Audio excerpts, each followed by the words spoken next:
Elsie's fingers trembled as she reread the chilling contents of the hidden compartment. The Nazi plot was audacious in its scope, a carefully orchestrated assassination attempt disguised as a public celebration. Churchill, the symbol of British defiance, was to be silenced during a grand rally, a blow that could shatter the nation's morale and pave the way for a swift German victory. Fear, cold and suffocating, gripped Elsie's heart. She knew she couldn't simply ignore this.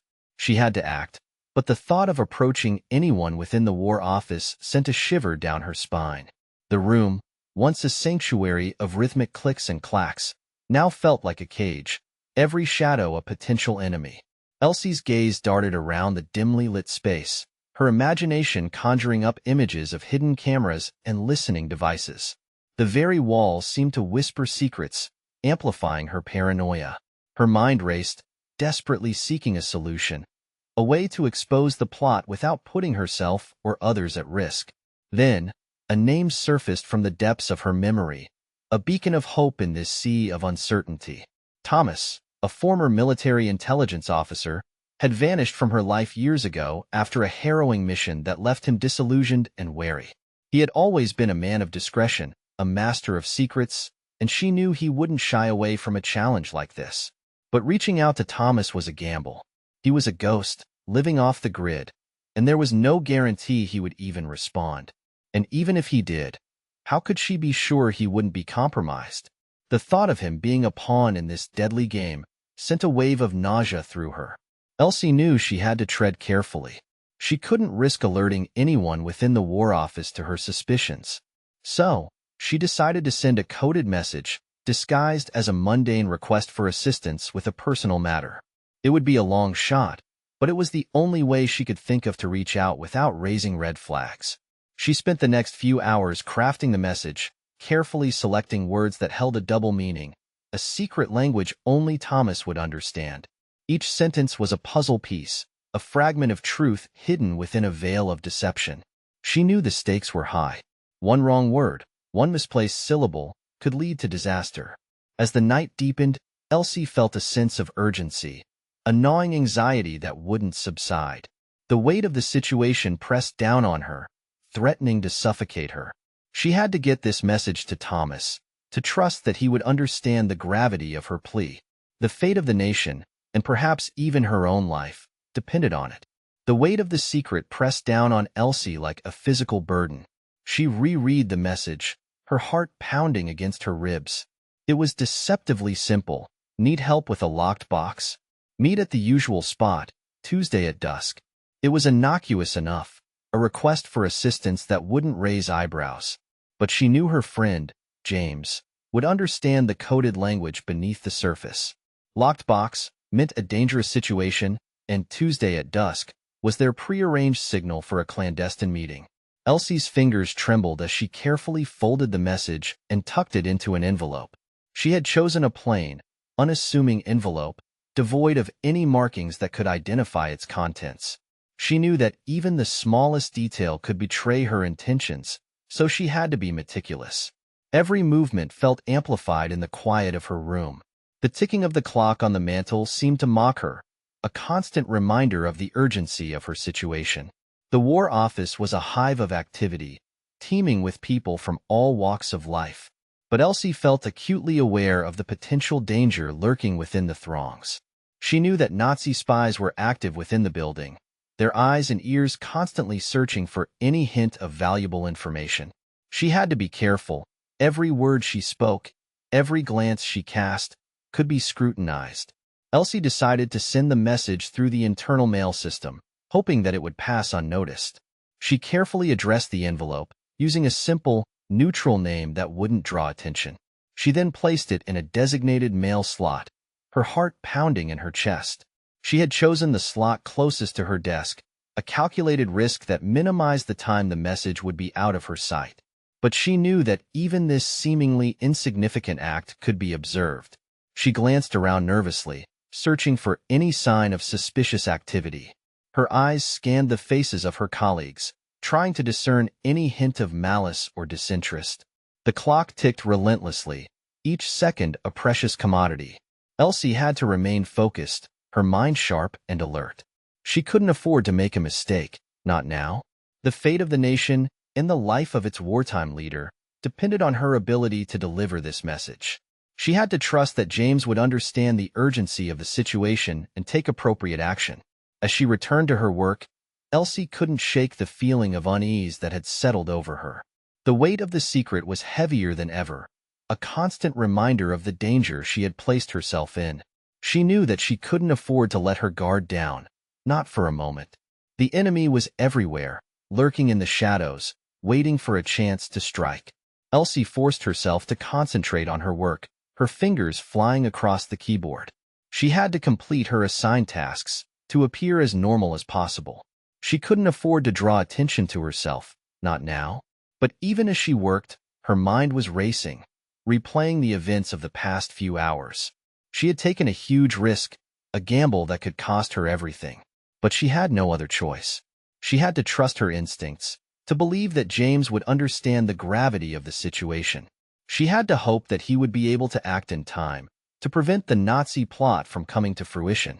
The fate of the nation and the life of its wartime leader rested on her shoulders. The message, a carefully worded cipher disguised as a seemingly innocuous request for a rare book, arrived in the dead of night, tucked discreetly within the pages of a commonplace novel sent to Edward, Elsie's friend, at his secluded cottage.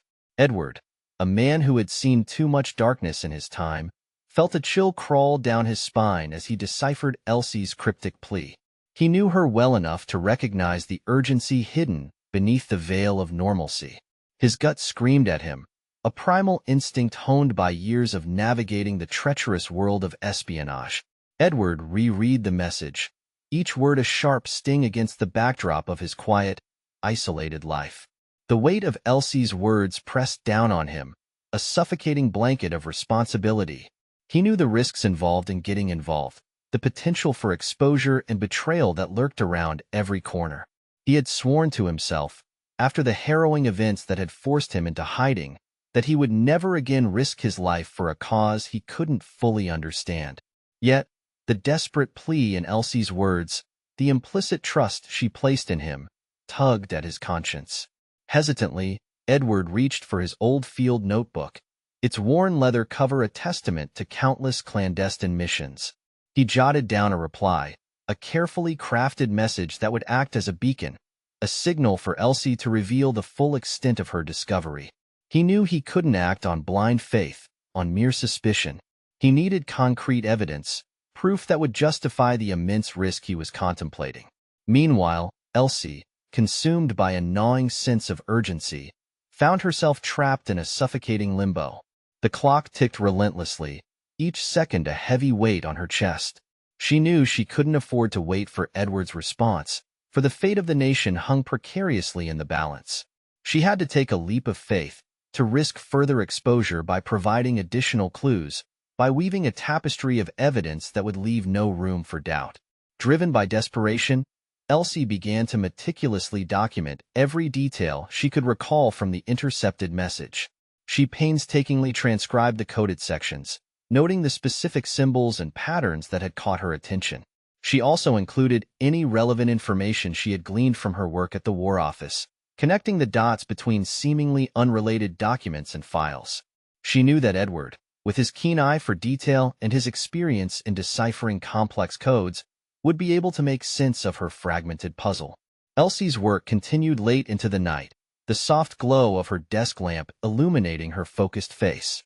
She worked with a feverish intensity, driven by a burning desire to protect her country, to save the life of the man who had become a symbol of hope in a world consumed by darkness. With every scribbled note, every carefully coded message, she was inching closer to the precipice, risking everything on the hope that Edward would believe her, that he would come to her aid. Elsie's fingers trembled as she pressed the final key on the typewriter. The message, a carefully crafted plea for help disguised as a mundane request for a borrowed book, was complete. She reread it, her heart pounding against her ribs like a frantic bird. It was a gamble, a desperate attempt to reach out to someone she trusted without revealing the true nature of her predicament. Her friend, Alistair, was a ghost, a shadow of his former self, haunted by the horrors he had witnessed during his time in military intelligence. He had vanished into the anonymity of London, choosing to live a quiet life away from the shadows of war. But Elsie knew that Alastair was the only one she could turn to, the only one who could understand the weight of the evidence she held. She slipped the message into an envelope, her hand shaking so violently that the ink bled slightly onto the paper. She addressed it to a fictitious bookstore, a front Alastair had used when he was still active in the intelligence community. The bookstore was a mere shell, a facade to conceal Alastair's true identity. Elsie prayed that he still frequented the place, that he would see her message and understand its urgency. Days turned into sleepless nights, each tick of the clock amplifying Elsie's anxiety. She continued to work at the War Office, her mind constantly replaying the chilling details of the Nazi plot. She felt like a puppet, dancing to the tune of unseen puppeteers, her every move potentially watched, her every word scrutinized. The weight of the evidence pressed down on her, suffocating her with its sheer magnitude. Desperate for answers, Elsie delved deeper into the classified documents, searching for any clue that could lead her to Alastair or shed light on the extent of the Nazi infiltration within the British government. She found herself poring over coded messages, deciphering intercepted radio transmissions, and piecing together fragments of information that hinted at a sinister network operating within the very heart of the British war effort. The more she uncovered, the more she realized the depth of the conspiracy. Her investigation led her to a group of seemingly innocuous individuals, high-ranking officials, respected academics, and influential businessmen, who, under the guise of patriotism, were secretly feeding vital information to the enemy. Their motives were shrouded in mystery, their allegiance to the Nazi cause a chilling revelation. Elsie felt a wave of nausea wash over her as she realized that the people she had once trusted, the individuals who held positions of power and influence, were the very ones who were betraying their country. Elsie knew she couldn't keep this secret to herself any longer.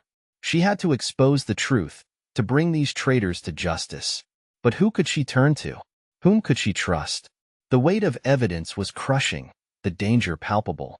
Every step she took could lead to her own demise. The thought of Alastair, a man she had only met a handful of times, but who had always possessed a quiet strength and unwavering integrity, offered a glimmer of hope. She had to reach him, to convince him of the gravity of the situation. She had to trust him with her life, with the fate of the nation. Elsie decided to take a calculated risk. She would use her position at the War Office to send a coded message to Alastair, a message disguised as a routine communication. It would be a dangerous gamble, a tightrope walk between secrecy and exposure. But she had no other choice. The weight of evidence was too great, the stakes too high. She had to act, and she had to act now. Elsie's heart pounded in her chest as she sat at her desk, her fingers hovering over the typewriter keys. The coded message, a carefully crafted series of seemingly innocuous words, was ready to be sent. She knew that every letter, every punctuation mark, could be scrutinized by the enemy. But she also knew that it was her only chance to reach Alastair, to alert him to the danger, to expose the truth. As she pressed the final key, a sense of both fear and determination washed over her. The weight of evidence, the burden of secrecy, and the responsibility for the fate of the nation rested squarely on her shoulders. She had taken a leap of faith, a dangerous gamble that could either lead to the exposure of a deadly conspiracy or her own destruction. Elsie slipped the coded message into a plain envelope, her heart pounding against her ribs. She knew the risks, but the alternative, silence, inaction, was unthinkable. Her friend, known only as Jack, due to the aliases they both used in their past lives, lived a secluded existence in a small cottage on the outskirts of London. It was a risky choice, relying on someone who had chosen to disappear from the world, but Elsie had no other option. Trusting her instincts, she slipped out of the War Office, her mind racing with the potential consequences of her actions. The streets of London were alive with the hum of wartime activity. Blackouts were enforced, and the air was thick with a sense of urgency. Elsie navigated the darkened streets with practiced ease, her eyes constantly scanning for any sign of surveillance. Every shadow seemed to hold a potential threat, every passerby a possible enemy. She reached Jack's cottage just as the first rays of dawn pierced through the darkness, her body aching from the long journey and her mind buzzing with anxiety. Jack answered the door, his face etched with the weariness of a man who carried the weight of his past. He glanced at Elsie, his eyes widening with surprise. "Elsie, what brings you here?" he asked, his voice a low rumble. Elsie, without a moment's hesitation, thrust the envelope into his hand. "Jack, I need your help," she said, her voice barely a whisper. "This is serious. It concerns Churchill." Jack's face hardened as he took the envelope, his eyes scanning the plain white surface. He knew Elsie wouldn't come to him for anything trivial. He led her inside, his movements swift and purposeful. The cottage was Spartan, its furniture worn and faded, but there was a sense of order and purpose in the way things were arranged. He sat down at a small table, his hands trembling slightly as he broke the seal of the envelope. As he read the message, his face grew pale, his eyes widening in disbelief. The gravity of the situation was clear to him. This wasn't just a routine intelligence report. This was a direct threat to the very fabric of British society. The Nazis were planning to assassinate Churchill, and they were close to pulling it off. Jack knew he had to act, and he had to act fast. He looked up at Elsie, his expression grim. "We need to get this information to the authorities," he said, his voice low and urgent. "But we can't go through official channels. We need to be discreet."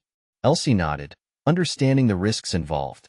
They couldn't afford to alert anyone who might be compromised, who might be working for the enemy. "We need to find someone we can trust," Jack continued, his mind racing. "Someone who can get this information to the right people without raising suspicion."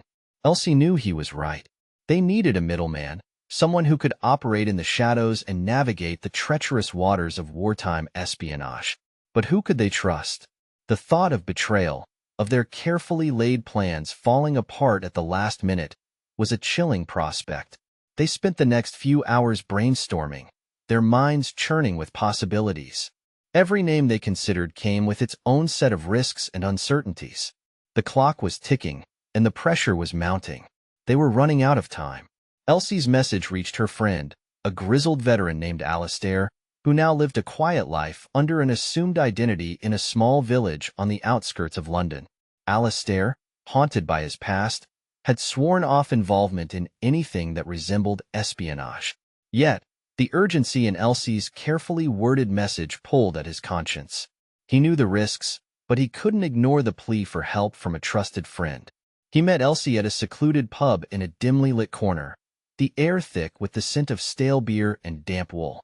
Alistair listened intently as Elsie laid out her discovery, her voice trembling with a mix of fear and determination. She described the hidden compartment, the cryptic message, and the chilling details of the assassination plot. Alistair, his face etched with concern, absorbed every word, his military instincts kicking in. He knew the Nazis were ruthless and meticulous in their planning. This was no idle threat.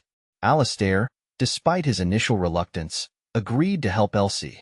He understood the gravity of the situation and the potential consequences if the plot succeeded. He proposed a plan. They would discreetly investigate the source of the information, verify its authenticity, and then alert the proper authorities. They needed to be cautious, moving in the shadows, their every step a calculated risk. They couldn't afford to alert the enemy. They couldn't afford to be detected.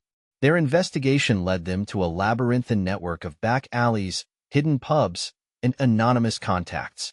They followed whispers and rumors, piecing together fragments of information, always one step ahead of potential pursuers. The deeper they delved, the more unsettling the truth became. The assassination plot, while real, seemed to be a carefully crafted smokescreen, a diversion designed to mask a far more sinister objective. One evening, as Alistair and Elsie huddled in a dimly lit room, poring over a newly acquired document, a chilling realization dawned on them. The true target wasn't Churchill. It was a vital piece of intelligence, codenamed Phoenix, hidden within the War Office. The assassination plot was a calculated distraction, a way to create chaos and confusion while the Real thieves made their move. The weight of this revelation crushed Elsie.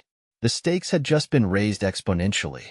The fate of the nation, its war effort, and perhaps even the outcome of the war itself, now rested on their shoulders. They had to find Phoenix before it fell into the wrong hands, before the Nazis could exploit its secrets for their own nefarious purposes.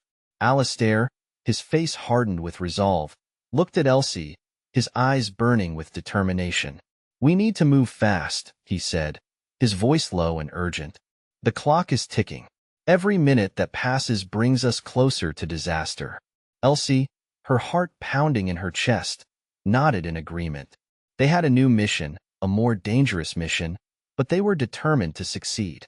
The fate of the world hung in the balance, and Elsie and Alistair were the only ones standing between the Nazis and their ultimate victory.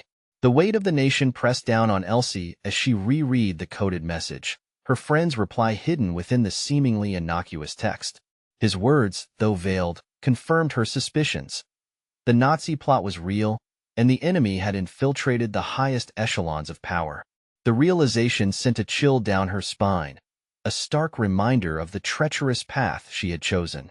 She had to adapt her strategy, relying on her wits and her friend's expertise to unravel the intricate web of deceit before it was too late. Elsie knew she couldn't confront the enemy head-on.